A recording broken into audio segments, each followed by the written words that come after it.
అహో ఒక మనసుకు నేడే పుట్టిన రోజు,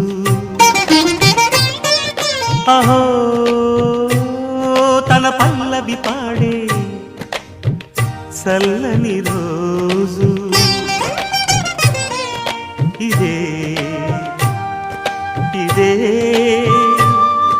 కుహు స్వరాల కానుక, మరో వసంత గీతిక జనించు రోజు.